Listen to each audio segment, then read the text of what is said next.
بەپێی ئەو راپۆرتە هەواڵگریانەی کە تەلەڤیزیۆنی CNN و ڕۆژنامەی واشنگتن پۆست بڵاویان کردووەتەوە، عەرەبستانی سەعودیە بە هاوکاری چین بەرنامەی پێشخستنی موشەکی بالیستی هەیە و دەزگای هەواڵگری ئەمریکاش CIA ئەو زانیارانەی دەستکەوتووە. بەڵام ئەو دەزگایە مەترسی ئەوەیان هەیە کە کۆشتی سپی بە ئەنقەستە و زانیارانەی لە لیژنەی ئەنجومەنی پیران و کۆنگرێسی وڵاتەکەیان شارد بێتەوە. وڵاتە یەکگرتووەکانی ئەمریکا سەرسەختترین وڵات بوو بۆ لە ناوبردنی بەرنامەی موشەکی عێراق. سەرەڕای راپۆرتی لیژنەی چەک داماڵینی عێراق، ئەمریکا سوور بوو لە سەرەبوونی بەرنامەی چەکی کیمیاوی و بگرە ئەتۆمیش، بۆیە هێرشی کردە سەری و بەو بیانوەوە عێراقی ڕووخاند کە دواتر خۆیان دانیان بەوەدانا زانیاری هەواڵگریەکانیان چاوەشەکارانە بووە. ئێستاش یەکێک لە بیانوەکانی ئیدارەی دۆناڵد ترەمپ بۆ گەبارەوەی ئابووری سەریێران و هەبوونی بەرنامەی موشەکی بالیستی وڵاتەیە، کەواتە بێدەنگی کۆشتی سپی لەو زانیاری هەواڵگریانەی وڵاتەکەی لەسەر سەعودیا جێگەی پرسیارە. پێدەچێت ئامانجی پەنانکردنی ئەو زانیارانەش لە کۆنگرێس پەیوەندی بەو گرێبەستە زەبەلەحانەوە هەبێت کە بەردەوام لە باسی سەعودیەدا ترامپ ئاماژەی پێدەدا.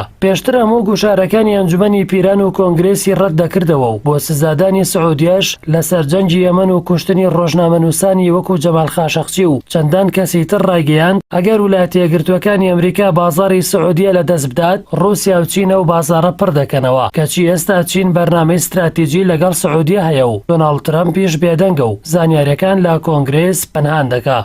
لەم کاتەدا بڵاوبوونەوەی ئەو زانیارانە لە ڕووی سیاسی و میدیاییشەوە گوشار دەخاتە سەر دۆناڵد ترامپ. ئەو پرسیارانەی بەڕوودا ڕاست دەکاتەوە کە چۆن گوشاری سەخت دەخاتە سەر ئێران و لەسەر بەرنامە بالیستیەکەی بەردەوام هەڕەشەی لێ دەکات کەچی لە سەعودیە بێدەنگە. چۆن ترامپ باسی کۆنتڕۆڵی بازاڕی سەعودیە دەکات کەچی چین هاتووەتە ناو ئەو بازاڕە و سەرۆک بێدەنگە. بەتایبەتیش وتەبێژی کرملین باسی ئامادەکاری سەردانی نزیکی ڤلادیمیر پۆتینیش دەکات بۆ سەعودیە و ئەم بابەتە لە کاتی نزیکبوونەوەی کەمپینی هەڵبژاردننی سەرۆکایەتیدا گوشارێکی سیاسی و میدیایی و استراتیجی دەخاتە سەر گوتارەکانی دۆناڵد ترامپ. شاردنەوەی زانیاری لە کۆنگرێس لە سەردەمی ترامپدا گومانی زۆری لە نێوان کۆشتی سپی و ئەو دەستگا گرنگەی یاساداناندا دروست کردووە. شاردنەوەی ئەو زانیاریانەش بۆ جارێکی تر ئەو گومانانەی بەهێز دەکات، چونکە ئەوە دەسەڵاتی دەستوری کۆنگرێسە کە دەبێت ئاگادار بێ لەو دۆسیانە بۆ ئەوەی لە گرێبەستەکانی فرۆشتنی چەک و تفاقی سەربازی با وڵاتان بەرچاوی ڕوون بێت و